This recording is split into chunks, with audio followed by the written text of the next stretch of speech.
آهنگ جدید عاشقانه جاوید شریف با غزال عنایت. جاوید شریف چرا با غزال عنایت آهنگ دوگانه اجرا می کند؟ جاوید شریف کجاست؟ و اسادت آریانا سعید با این کار هنری جاوید شریف. ما در این ویدیو پیرامون همین موضوعات خواهیم پرداخت. پس در ادامه با ما باشید.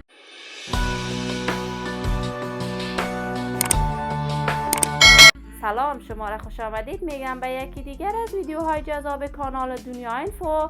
برای حمایت از من علامت سابسکرایب را فشار دهید تا از ویدیوهای دیگر کانال ما هم آگاه شوید. جاوید شریف هنرمند خوش صدا، خوش سیما و عاشقانه خانه افغانستان که سابقه هنری خوبه در هنر موسیقی افغانستان دارد و جایگاه هنری خاص در میان هنرمندان افغانستان دارد.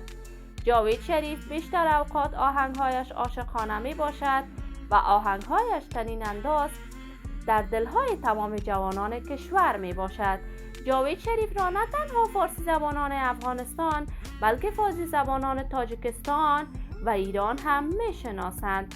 جاوید شریف بیشتر اوقات می خواهد با هنرمندان خانم افغانستان آهنگ دوگانه اجرا کند.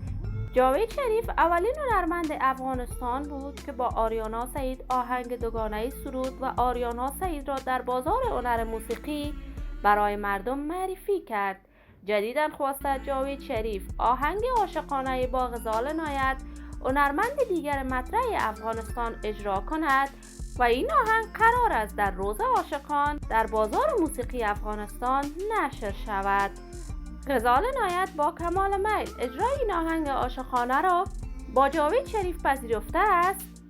این همه در حالی است که این روزها بازار گرم کنسرت‌های تمام هنرمندان در تمام جهان گرم می باشد و آریانا سعید میخواست با جاوید شریف یک کنسرت دوگانه در کشور امریکا برگزار کند، اما جاوید شریف نظر به مصروفیت‌های هنری نخواسته این کنسرت را با آریانا سعید برگزار کند. ولی به هر صورت ما آرزوی موفقیت، سلامتی و کامیابی برای تمامی جوانان کشور خود داریم، بالخصوص هنرمندان موفق کشور. دوستان نهایت عزیز، شما هم نظریاتتان را در بخش کامنت با من شریک بسازید. اگر تا هنوز دوست کانال من نشدید پس برای حمایت از خواهرتان علامت سابسکرایب را فشار دهید، ویدیوهای ما را لایک نموده و با دوستان خود به اشتراک بگذارید. سلامتی شما آرزوی ماست. تا درودی دیگر، بدرود.